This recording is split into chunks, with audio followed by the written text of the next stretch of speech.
Hi friends. दोस्तों, आज हम लोग मंकी पॉक्स के ऊपर अपना वीडियो बना रहे हैं क्योंकि इधर इंडिया में कुछ केसेस रिपोर्ट हुए हैं। स्केयर तो मैं समझता हूँ कि पिछले 3-4 महीनों से चल रहा था, बट इंडिया में क्योंकि केसेस रिपोर्ट नहीं हुए थे तो इतना स्केयर नहीं आ रहा था। बट इंडिया में अब तक 9 केसेस रिपोर्ट हो चुके हैं, जिसमें 4 केसेस दिल्ली में रिपोर्टेड हैं और 5 केसेस केरला में रिपोर्टेड हैं। और मेरे पास भी कई रिक्वेस्ट आ रही थी कि आप मंकी पॉक्स के ऊपर वीडियो बनाइए, तो मैंने सोचा कि आज अपने चैनल के माध्यम से मैं मंकी पॉक्स के बारे में आपकी अवेयरनेस को डेवलप करूं कि इसके क्या लक्षण होते हैं, आप इससे कैसे बच सकते हैं और इसका कैसे इलाज कर सकते हैं। ठीक है दोस्तों, मैं हूं डॉक्टर मिर्जा वकार बेग। अगर अभी तक आप लोगों ने मेरे चैनल सब्सक्राइब नहीं किया है तो प्लीज़ मेरा चैनल सब्सक्राइब कीजिए, क्योंकि इसी तरह के एजुकेशनल वीडियोज़ में आप लोगों के लिए बनाता रहता हूँ। दोस्तों, आपने सुना होगा स्मॉल पॉक्स एक बहुत खतरनाक बीमारी हुआ करती थी जिसको चेचक बोलते थे, जिसको बड़ी माता भी कहते हैं, और वो 1980 में इस दुनिया से इरेडिकेट हो गई है। उसमें ये होता था कि चेहरे पे दाने निकलते थे, और अभी भी बहुत से लोग, अगर आपको एज के लोग मिलेंगे तो उस ज़माने के लोग होंगे जिनको चिकन पॉक्स हुई, जिनको स्मॉल पॉक्स हुई थी, और उनके चेहरे पर आज भी दाने मौजूद हैं। बहुत से लोगों की उसमें जान चली जाती थी, बहुत से बच्चों की आंखें चली जाती थी। तो इस तरह से स्मॉल पॉक्स का इफेक्टिव वैक्सीनेशन हुआ है। बचपने में आप सबका भी किया गया होगा। जो लोग उस 1980 से पहले के पैदा हैं उनको लगा होगा। हाथ के ऊपर बड़े बड़े 2 निशान आपको याद होगा। मुझे भी याद है, बचपन में बड़ी खतरनाक किस्म की एक सुई होती थी, ऐसे घुमा के वो लगाई जाती थी। तो उससे स्मॉल पॉक्स फिर 1980 में डिक्लेयर कर दिया गया था कि अब वर्ल्ड से स्मॉल पॉक्स खत्म हो गया है। अब आपने देखा कि ये मंकी पॉक्स के केसेस अपीयर होने चले। 1958 में मंकी पॉक्स के केसेस मंकीज में रिपोर्ट हुए थे, एक रिसर्च के। उसके बाद 1970 में ये पहला ह्यूमन केस मंकी पॉक्स का रिपोर्ट हुआ था। बेसिकली मंकी पॉक्स और स्मॉल पॉक्स एक सेम वायरस की फैमिली है, उसी से बिलोंग करते हैं, स्मॉल पॉक्स की फैमिली से। और ये बेसिकली जानवरों से आदमियों में ट्रांसमिट होती है, यानी कि एक जूनोटिक डिजीज है। रोडेंट से, प्राइमेट से, मंकीज से ये ह्यूमन में ट्रांसमिट हो सकती है। अब क्योंकि ये आजकल केसेस रिपोर्ट हुए हैं तो इसकी स्केयर आ रही है, और अभी तक हम लोग क्योंकि कोविड पैंडेमिक से भी निपट रहे हैं तो इसलिए इसका महत्व ज़्यादा हो जाता है कि भाई खुदा न खास्ता कहीं दोबारा फिर एक बड़ी बीमारी और महामारी का रूप न ले ले। इसीलिए इतना आप जो देख रहे हैं कितना ही क्राई और मंकी पॉक्स को लेके इसीलिए हो रहा है। हालांकि ये माइल्ड डिजीज़ है, कोविड जैसी खतरनाक नहीं है, और इसमें केस फेटेलिटी यानी कि जो इसमें मॉर्टेलिटी के चांसेस हैं वो तकरीबन 0 से लेके 10%, यानी कि बहुत कम केसेस ही मौत के शिकार इसमें हो सकते हैं। वो भी वही ओपी केसेस होंगे जो कि इम्यूनो कॉम्प्रोमाइज्ड हो, बहुत ओल्ड हो, या उनमें कोई अंडरलाइन कोई और अंदर पैथोलॉजी या बीमारी चल रही हो। तो अब आते हैं कि भाई आप इसको कैसे पहचानेंगे कि ये मंकी पॉक्स है। आजकल जैसे आप फीवर फैला हुआ है, हमारे पास बहुत से चिकन पॉक्स के केसेस आ रहे हैं, हरपेंजाना के केसेस आ रहे हैं, हैंड फुट माउथ डिजीज के केसेस आ रहे हैं। तो उसमें पेरेंट्स का बड़ा कंसर्न रहता है कि साहब ये कहीं मंकी पॉक्स तो नहीं है। तो इसमें मैं आपको बता दूं कि क्या क्या लक्षण है जिससे आप पहचान पाएंगे कि चिकन पॉक्स और मंकी पॉक्स में क्या फ़र्क है। तो एक तो चिकन पॉक्स और मंकी पॉक्स के जो रैशेस का अगर आप देखें तो सेम होते हैं। ये पहले एक मैक्यूल फॉर्म में बनेगा, फिर पेप्यूल, फिर वेसिकल, और बड़ा सा एक बुलस इरप्शन ये बन जाता है। बट जो मंकी पॉक्स में है इसमें बहुत हाई ग्रेड फीवर शुरुआत में होगा, पहले 2-3 दिन हाई ग्रेड फीवर होगा, बहुत ज़्यादा बॉडी एक होगा, बिल्कुल आदमी बिल्कुल ड्रेन आउट महसूस करेगा, और उसके लिम्फ नोड्स जो यहाँ पे गिल्टियाँ होती हैं, गले में गिल्टियाँ, बगल में गिल्टियाँ, इस तरह की उसको लिम्फ नोड्स डेवलप हो जाएंगी, और उसके बाद फिर ये रैशेज डेवलप होंगे। रैशेज चिकन पॉक्स के मुकाबले में काफ़ी बड़े होंगे।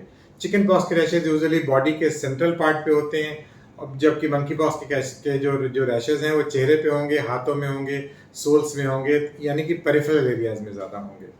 और चिकन पॉक्स यूजुअली 2 हफ्ते में समाप्त हो जाता है, बट मंकी पॉक्स 2 से 4 हफ्ता ले सकता है ठीक होने में।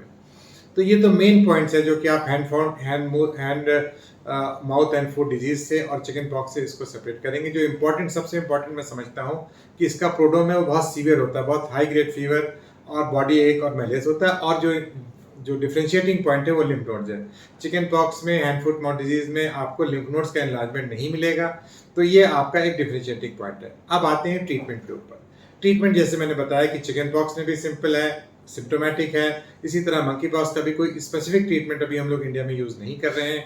कुछ एंटीवायरल ड्रग्स अप्रूव हुई हैं फॉरेन कंट्रीज में, बट इंडिया में अभी हम लोग उसको यूज़ नहीं कर रहे। तो ट्रीटमेंट इज सिम्टोमेटिक। अगर आपको फीवर आ रहा है तो आप पैरासिटामोल ले सकते हैं, रेस्ट कीजिए, पानी खूब पीजिए, और अगर आपको बहुत इचिंग वगैरह हो रही है तो कुछ आप इचिंग के लिए एंटी हिस्टामिनिक्स ले सकते हैं। बट मेनली अगर आप घर पे रेस्ट करें, अपने आप को सबसे इंपॉर्टेंट चीज़ है कि आइसोलेट कर लें। ये ह्यूमन टू ह्यूमन ट्रांसमिशन देखा गया है। ह्यूमन टू ह्यूमन ट्रांसमिशन छींकने से, खांसने से, स्किन कॉन्टैक्ट से एक दूसरे को हो सकता है। तो अगर आपके किसी भी सस्पिशियस बंदे को, जैसा कि चिकन पॉक्स में भी हम लोग कहते हैं, हैंड फुट माउथ डिजीज में भी कहते हैं कि बच्चे के या अडल्ट के सारे कपड़े, लिनन, उसके यूटेंसिल्स सारे आइसोलेट कर दीजिए, कमरे में अकेले रखिए। प्रेग्नेंट लेडीज़ को या न्यूबॉर्न बेबीज़ को इनसे दूर रखिए, क्योंकि ये लोग इम्यूनो कम्प्रोमाइज होते हैं और प्रेगनेंसी में और न्यूबॉर्न को अगर चिकन पॉक्स से हो जाता है या अगर खुदा न खास्ता हो मंकी पॉक्स कैच कर लेता है तो it's going to be a very serious disease.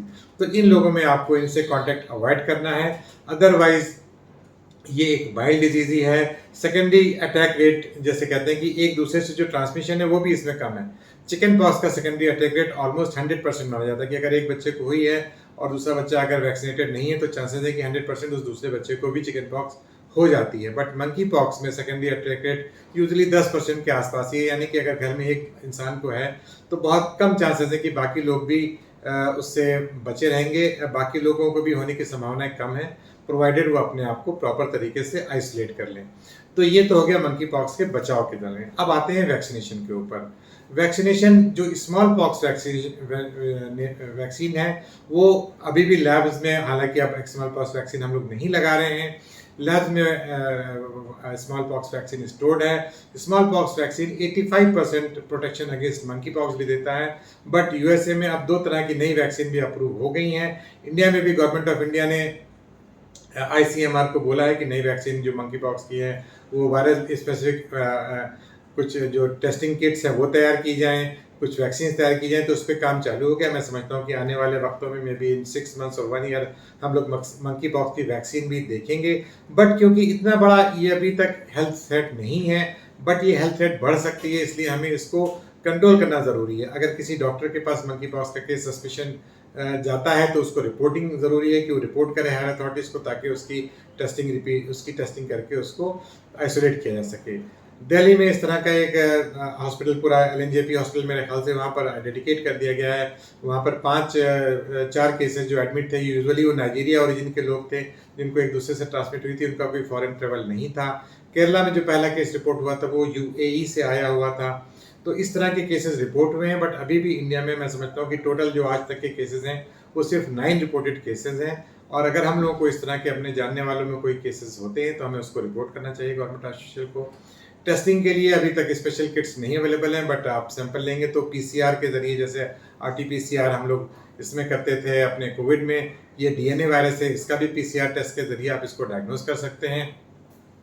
और यदि मंकी आपको, अगर आप जैसे कि अब जो 50+ लोग हैं जिनको स्मॉल पॉक्स की वैक्सीन लगी हुई है, मैं समझता हूँ कि वो अभी भी मंकी पॉक्स से प्रोटेक्टेड है क्योंकि उनको वैक्सीन लगी हुई है। बट जो यंगर जनरेशन है जिनको स्मॉल पॉक्स वैक्सीन नहीं लगी है, they are expose to it, they should take proper care. जो कॉमन है कि मास्क पहनना, हैंड वॉशिंग, सरफेसेस को क्लीन रखना, आई थिंक ये प्रिकॉशंस अभी भी आपसे मैं रिक्वेस्ट करूंगा कि मत छोड़िए, क्योंकि कोविड अभी भी हमारे बीच में है, केसेस बढ़ रहे हैं। तो कोविड का भी प्रोटेक्शन रहेगा, मंकी पॉक्स का प्रोटेक्शन रहेगा और भी बीमारियों से आपको प्रोटेक्शन रहेगा। ठीक है दोस्तों, तो मैं समझता हूँ कि इस वीडियो के जरिए आपको मंकी पॉक्स की अवेयरनेस हुई होगी। मेरे इस वीडियो को ज़्यादा से ज़्यादा को शेयर कीजिए, और अगर अभी तक आपने मेरे चैनल को सब्सक्राइब नहीं किया है तो प्लीज़ मेरे चैनल को सब्सक्राइब कीजिए। Bye bye, take care, see you.